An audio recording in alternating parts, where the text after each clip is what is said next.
Haleluya, puji Tuhan. Bapak Ibu Saudara, kita masih diberi kesempatan oleh Tuhan pada saat ini untuk kita merenungkan firman Tuhan, belajar lagi dari firman Tuhan. Kita akan satu hati di dalam doa.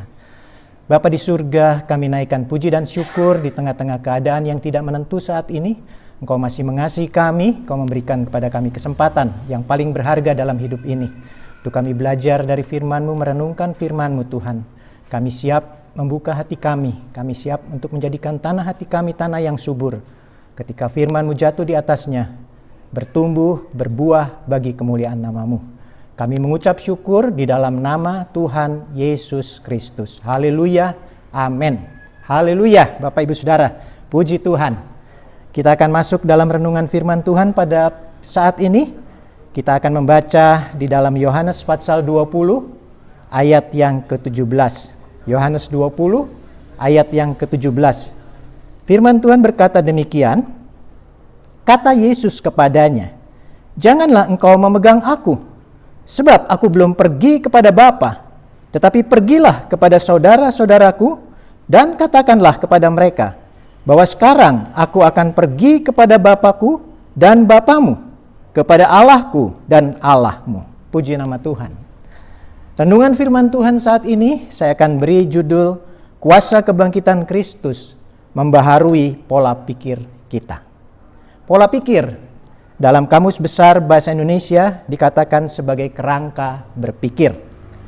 Pikir atau pikiran di dalam Alkitab seringkali mewakili jiwa atau hati, di mana di dalamnya sebenarnya terdapat pikiran, perasaan atau emosi, dan juga kehendak. Tiga komponen inilah yang membentuk kepribadian manusia sangat unik, baik di hadapan Allah maupun di hadapan sesama manusia. Jadi sekali lagi, kuasa kebangkitan Kristus membaharui pola pikir kita. Itu berarti bahwa kuasa kebangkitan Kristus, dia akan bisa mengubahkan, membaharui jiwa dan hati kita. Bapak Ibu Saudara yang dikasihi Tuhan, kita baru saja memperingati Hari Raya Kristiani, Hari Paskah, beberapa waktu yang lalu. Dan beberapa hari mendatang, kita akan sama-sama memperingati juga satu peringatan tentang kenaikan Tuhan Yesus ke surga. Peristiwa yang ditulis dalam Alkitab ini, Yohanes 12 ayat 17, dilatar belakangi mulai dari Yohanes pasal 20 ayat 1 sampai ayat yang ke-18. Bapak Ibu Saudara sekalian, pada saat itu, dikatakan pada hari pertama dalam minggu itu, Maria Magdalena dan beberapa teman-teman wanitanya yang lain pergi ke kubur.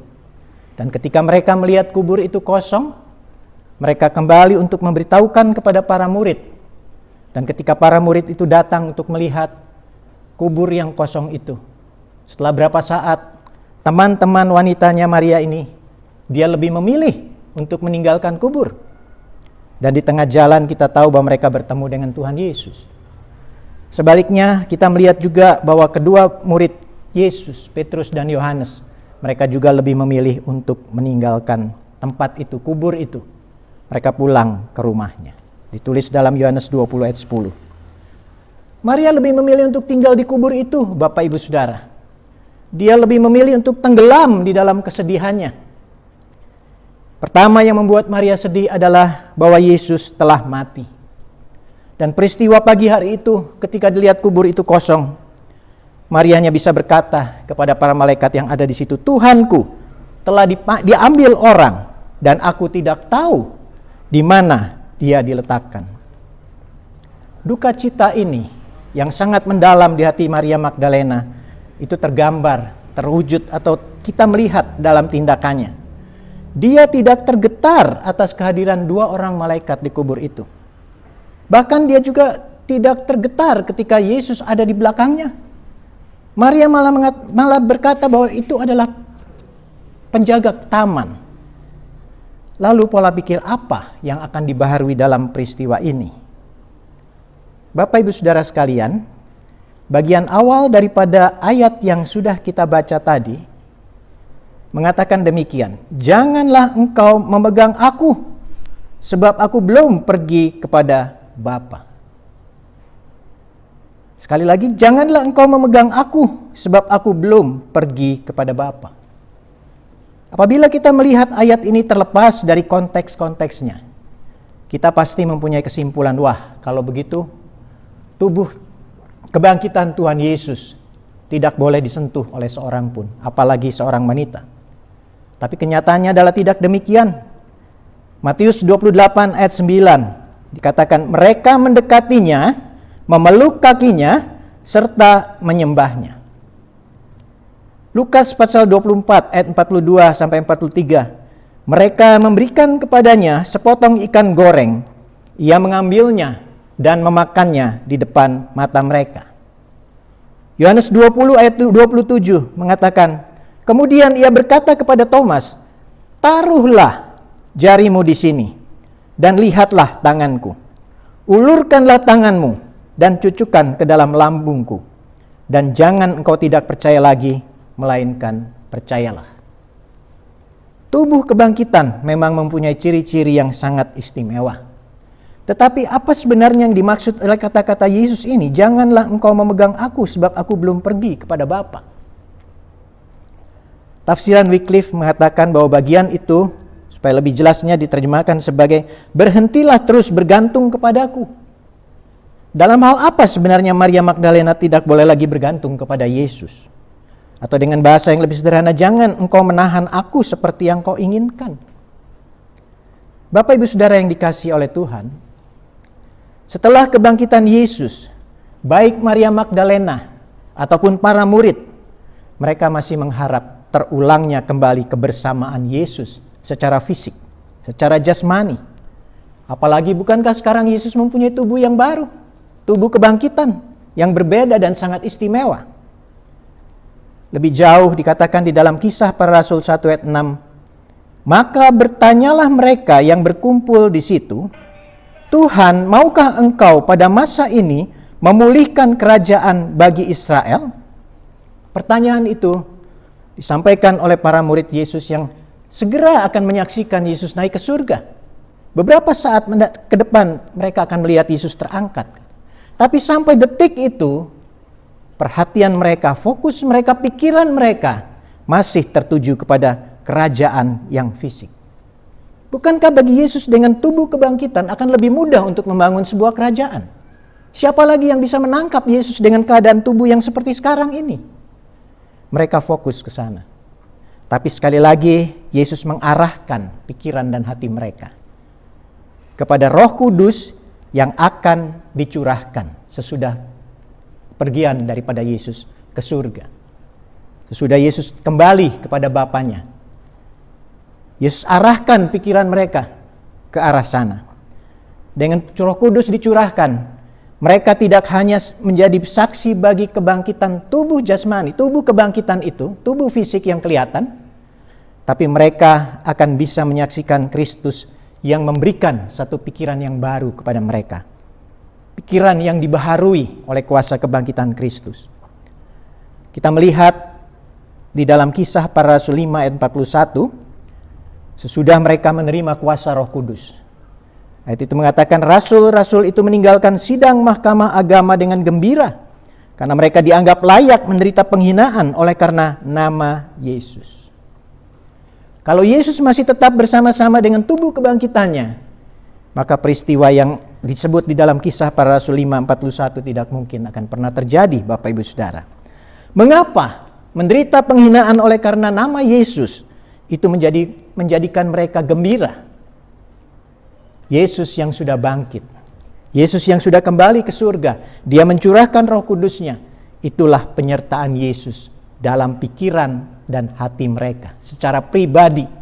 Itulah yang membuat mereka memiliki satu cara pandang yang baru, pola pikir yang baru, sehingga mereka bisa mengatakan bahwa penghinaan karena nama Yesus itu adalah membuat hati mereka sangat gembira. Kalau kita coba mundur sedikit kepada peristiwa yang ada di Taman Getsemani, ketika Yesus secara fisik ditangkap oleh pengawal-pengawal bait Allah untuk dibawa ke mahkamah agama, maka untuk sementara mereka terpisah secara fisik dari Yesus. Apa yang terjadi?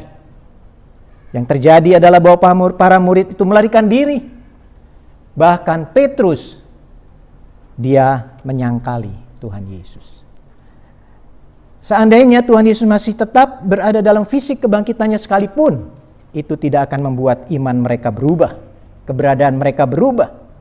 Tapi semuanya menjadi baru pada waktu Roh Kudus sudah diturunkan. Pergi kepada Bapa, itulah yang ditekankan oleh Tuhan Yesus ketika dia berkata di dalam awal ayat ini, sebab aku belum pergi kepada Bapa.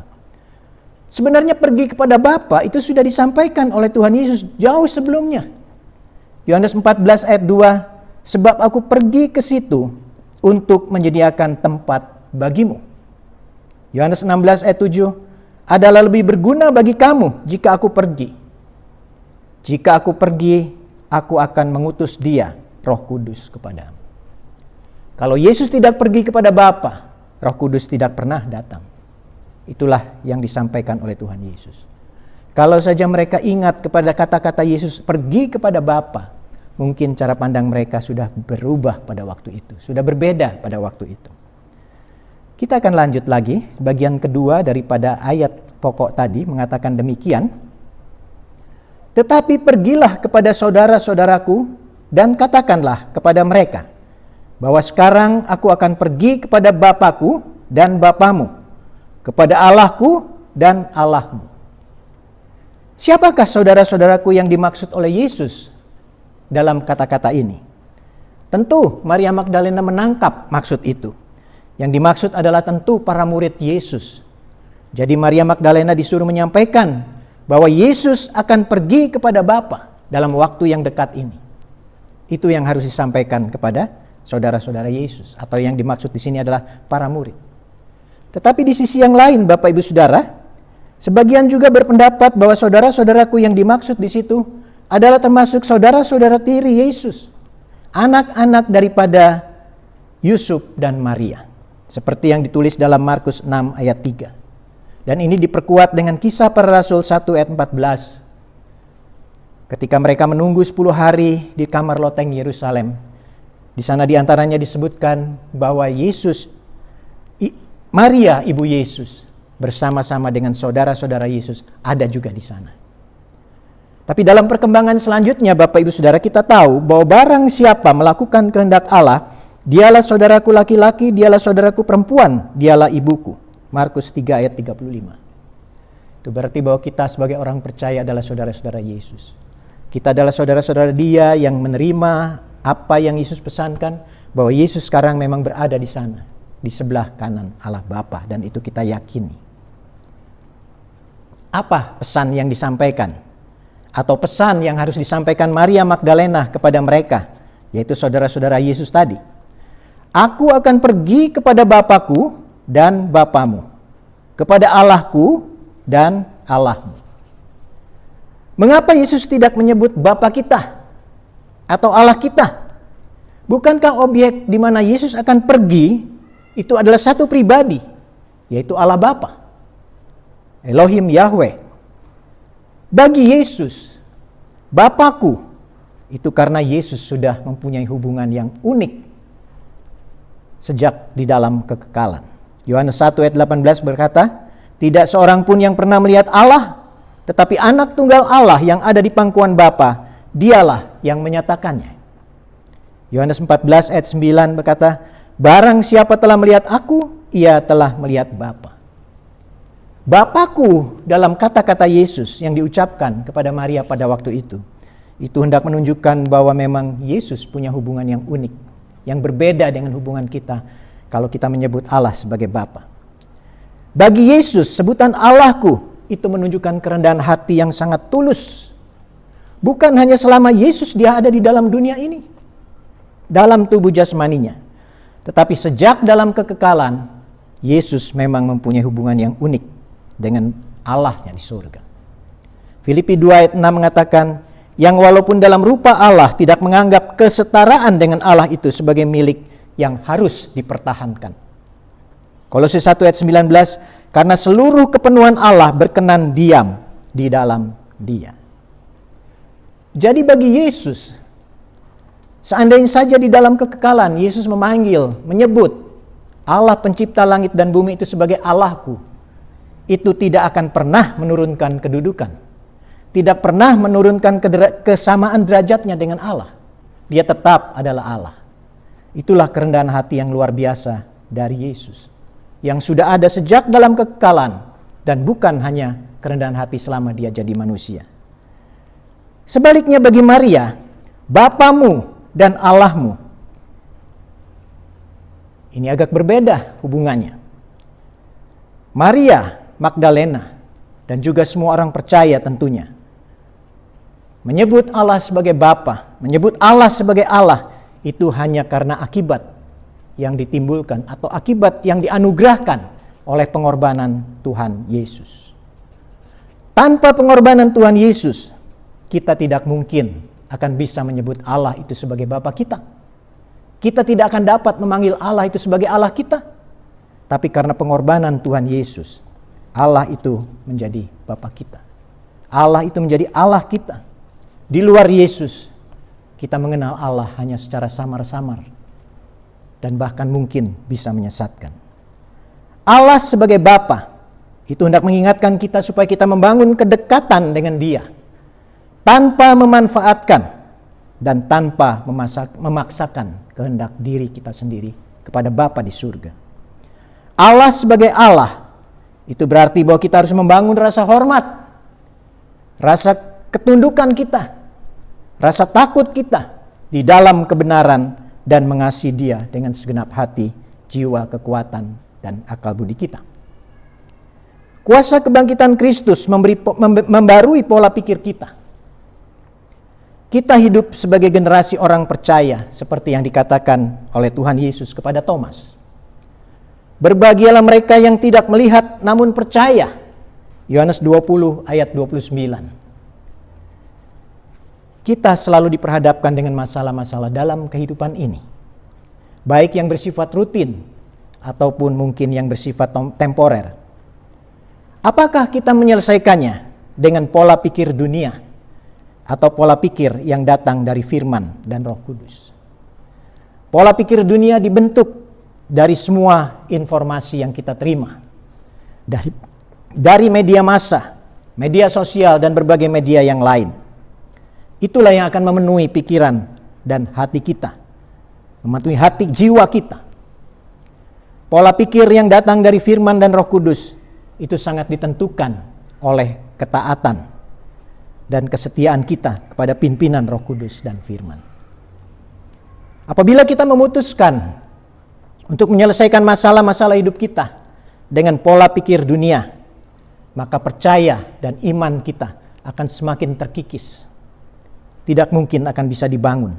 Pada saatnya akan hancur iman itu. Tetapi apabila kita memutuskan untuk menyelesaikan tiap masalah dalam kehidupan ini dengan pola pikir yang baru, pola pikir yang dari firman dan kuasa Roh Kudus, maka iman percaya kita akan dibangkitkan untuk menjadi semakin kuat dan akan mendapatkan kebahagiaan. Bapak Ibu Saudara yang dikasihi oleh Tuhan, menempatkan Allah sebagai Bapa dan menempatkan Allah sebagai Allah bagi kita orang percaya memunculkan dua pertanyaan yang harus kita jawab dengan jujur di hadapan Tuhan pada saat ini. Sudahkah saya membangun kedekatan dengan Bapa di surga tanpa saya memaksakan kehendak diri saya sendiri dan memanfaatkan Bapa hanya untuk kepentingan diri sendiri? Pertanyaan kedua adalah, apakah saya memiliki rasa hormat, rasa tunduk, rasa takut akan Allah di dalam kebenaran, dan kita tetap mengasihi Dia apapun yang Dia izinkan terjadi dalam kehidupan kita. Tuhan memberkati. Amin. Haleluya Bapak Ibu, kita sudah mendengarkan firman Tuhan. Kita akan mengakhiri ibadah kita. Mari kita berdiri semua. Kita berdoa, naikkan doa untuk bangsa negara kita, berdoa untuk semua orang yang membutuhkan pertolongan Tuhan. Puji Tuhan. Mari kita berdoa. Bapa kami yang ada di dalam sorga, kami mengucap syukur kepadamu untuk pagi hari ini. Terima kasih untuk firman-Mu kepada kami. Engkau sudah naik ke sorga, Engkau memberikan Roh Kudus kepada kami sebagai penolong. Terima kasih untuk firman-Mu kepada kami. Berkatilah hamba-Mu yang sudah membagikan firman-Mu bagi kami di pagi hari ini. Terpujilah akan nama-Mu Tuhan. Terima kasih banyak Bapa di sorga. Kami berdoa kepadamu Tuhan untuk bangsa dan negara kami. Tolong berkatilah bangsa dan negara kami. Segala sesuatu yang terjadi di negeri kami, semuanya ada di dalam Engkau Tuhan. Engkau tahu apa yang dialami oleh bangsa kami Tuhan. Tolonglah pemimpin-pemimpin kami, berikan mereka hikmat, berikan mereka kuasa-Mu Tuhan, supaya apapun yang mereka lakukan Tuhan, supaya pertolongan Tuhan nyata di dalam negeri kami melalui pemimpin-pemimpin kami. Bapa yang baik, Engkau juga tolong setiap dokter, perawat yang mengambil bagian untuk menolong, mengobati mereka yang dalam keadaan yang sakit Tuhan. Tolong juga mereka, berikan mereka kesehatan Tuhan, berikan mereka kekuatan, berikan perlindungan di dalam kehidupan mereka, dalam keluarga mereka. Terima kasih banyak Bapa di sorga. Bagi mereka yang dalam keadaan yang sakit Tuhan juga tolong jamah dan sembuhkan mereka Tuhan. Engkau yang adalah penolong bagi setiap mereka yang membutuhkan Engkau saat ini. Di dalam nama Tuhan Yesus Kristus, dalam nama Tuhan Yesus Kristus, tangan Tuhan kiranya terulur bagi mereka. Terima kasih Tuhan, terpujilah akan nama-Mu. Terima kasih seluruh jemaat Tuhan GPD Alpha Omega dimanapun berada, kiranya juga Engkau memberkati kami semua. Engkau yang menjaga, Engkau melindungi, Engkau yang mencukupkan segala kebutuhan kami anak-anak-Mu Tuhan Yesus. Apa saja yang menjadi doa kami, harapan kami, Engkau tahu, dan Engkau juga yang akan melakukan dalam kehidupan kami. Tambah-tambahkan kesetiaan di dalam kehidupan kami untuk semakin hari semakin mencari akan Engkau. Terima kasih Tuhan. Terima kasih, terpujilah akan nama-Mu. Bapa yang baik, Engkau juga memberkati seluruh orang-orang yang saat ini membutuhkan pertolongan-Mu Tuhan. Di dalam jemaat Tuhan, bagi mereka yang sakit Tuhan jamah, Tuhan sembuhkan, yang susah Engkau hiburkan, yang berbeban berat Engkau berikan kelegaan, yang menemukan jalan buntu Engkau bukakan jalan. Dalam nama Tuhan Yesus Kristus. Terima kasih Tuhan, terima kasih. Kami ingin mengakhiri ibadah kami pada pagi hari ini dengan mengucap syukur kepadamu. Engkau yang sudah menyertai kami, Engkau yang sudah memberkati kami. Biarlah penyertaan Tuhan selalu menjadi bahagian kami. Terima kasih Tuhan. Terima kasih, dan marilah kita menerima berkat. Kiranya berkat anugerah dari Allah Bapa, cinta kasih dari Tuhan Yesus, persekutuan penghiburan dari Roh Kudus menyertai kita semua mulai saat ini, besok, dan sampai Tuhan Yesus datang kembali, dengan mengucap syukur hanya di dalam nama Tuhan Yesus Kristus. Haleluya. Amin. Puji Tuhan, Tuhan Yesus memberkati.